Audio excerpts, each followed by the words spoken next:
Assalamualaikum warahmatullahi wabarakatuh. Halo teman-teman, perkenalkan nama saya Sipa Nurul Apwa dengan NPM 101212559. Saya dari kelas manajemen C8. Di sini saya akan menjelaskan mengenai Ma'rifatul Quran. Oke. Selanjutnya ada Ma'rifatul Quran. Definisi Al-Quran menurut bahasa adalah Quran berarti bacaan. Pengertian seperti ini dikemukakan dalam Al-Quran sendiri. Sesungguhnya mengumpulkan Al-Quran di dalam dadamu dan menetapkan bacaannya pada lidahmu itu adalah tanggungan kami. Karena itu, jika kami telah membacakannya, hendaklah kamu ikuti bacaannya. Selanjutnya, ada Al-Quran adalah kalamullah atau Al-Quran adalah firman Allah yang diturunkan melalui wahyu. Keberadaannya sebagai wahyu memberikan jaminan kesempurnaan dan kebebasannya dari kekurangan, sebagaimana yang ada pada kitab lainnya. Kebenarannya ada di dalam kitab dan di dalamnya adalah kemutlakan. Selanjutnya ada al-mu'ij atau mukjizat. Mukjizat adalah hal luar biasa yang diberikan kepada para nabi sebagai bukti kenabiannya. Al-Quran adalah mukjizat bagi Nabi Muhammad SAW terbesar dan abadi. Kemukjizatannya dapat dilihat dari keorisinalannya. Selanjutnya ada al-manqulu bitawaur. Diriwayatkan secara mutawatir Al-Quran ditulis dalam mushaf dan disampaikan kepada kita secara mutawatir atau diriwayatkan oleh banyak orang sehingga terpelihara keasliannya. Berikut ini sekilas sejarah pemeliharaan Al-Quran sejak masa Nabi hingga pembukuannya seperti sekarang. Al-muta'abbadu bitiwalatih. Membaca menjadi ibadah. Siapa yang membaca satu huruf dari Al-Quran, maka baginya satu kebaikan dengan bacaan tersebut. Satu kebaikan dilipatkan menjadi 10 kebaikan. Semisalnya, dan aku tidak mengatakan alif lam mim satu huruf, akan tetapi alif satu huruf, lam satu huruf, dan mim satu huruf. Hadis riwayat Tirmizi. Selanjutnya muqtaqdul imani bil Quran atau konsekuensi iman terhadap Al-Quran. 1. Al-ansubihi, akrab dengannya. Keakraban tersebut diimplementasikan dengan ta'allamuhu atau mempelajarinya dan ta'limuhu mengajarkannya, yakni tilawatan membacanya, fahman memahaminya, tatbiqan melaksanakannya, dan hifzan menghafalnya.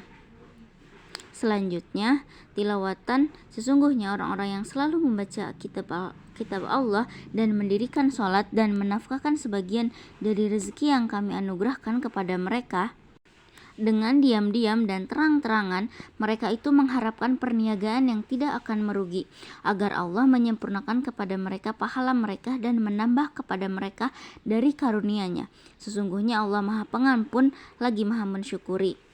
Selanjutnya fahman, sesungguhnya Al-Quran ini memberikan petunjuk kepada jalan yang lebih lurus dan memberi kabar gembira kepada orang-orang mukmin yang mengerjakan amal soleh.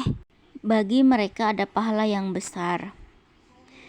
Selanjutnya ada hifzan, dikatakan kepada orang yang membaca atau menghafalkan Al-Quran nanti, bacalah dan naiklah serta tartilah sebagaimana engkau di dunia mentartilkannya, karena kedudukanmu adalah pada akhir ayat yang engkau baca atau hafal. Quran surat hadis riwayat Abu Daud nomor 1464 dan Tirmizi. Selanjutnya ada tarbiyatun nafsih bihi atau membina diri dengannya. Hendaklah kamu menjadi orang-orang yang robbani karena kamu selalu mengajarkan Alkitab dan disebabkan kamu tetap mempelajarinya. Quran surat Ali Imran ayat 3. Al-taslimu li ahkamihi atau tunduk kepada hukum-hukumnya, dan tidaklah patut bagi laki-laki yang mukmin dan tidak pula bagi perempuan yang mukmin apabila Allah dan Rasulnya telah menetapkan suatu ketetapan akan ada bagi mereka pilihan yang lain tentang urusan mereka, dan barang siapa yang mendurhakai Allah dan Rasulnya maka sesungguhnya dia telah sesat. Quran surat Al-Ahzab 33 ayat 36. Selanjutnya al-da'watu ilahi atau menyeru kepada manusia. Hai Rasul, sampaikanlah apa yang diturunkan kepadamu dari Tuhanmu, dan jika kamu kerjakan apa yang diperintahkan itu, berarti kamu tidak menyampaikan amanatnya. Allah memelihara kamu dari gangguan manusia. Sesungguhnya Allah tidak memberi petunjuk kepada orang-orang yang kafir. Selanjutnya iqamatuhu fil ardi atau menegakkannya di muka bumi. Dia telah mensyariatkan bagi kamu tentang agama yang telah diwasiatkan kepada Nuh, dan apa yang telah kami wahyukan kepadamu, dan apa yang telah kami wasiatkan kepada Ibrahim, Musa, dan Isa, yaitu tegakkanlah agama dan janganlah kamu berpecah belah tentangnya. Amat berat bagi orang-orang musyrik agama yang kamu seru mereka kepadanya. Allah menarik kepada agama itu orang yang dikehendakinya dan memberi petunjuk kepada agamanya orang yang kembali kepadanya. Quran Surat Asy-Syura ayat 13. Selanjutnya akhtaru nisyanil Quran, bahaya melupakan Al-Quran. Zalalum mubin, kesesatan yang nyata. Sungguh Allah telah memberi karunia kepada orang-orang yang beriman ketika Allah mengutus diantaranya mereka.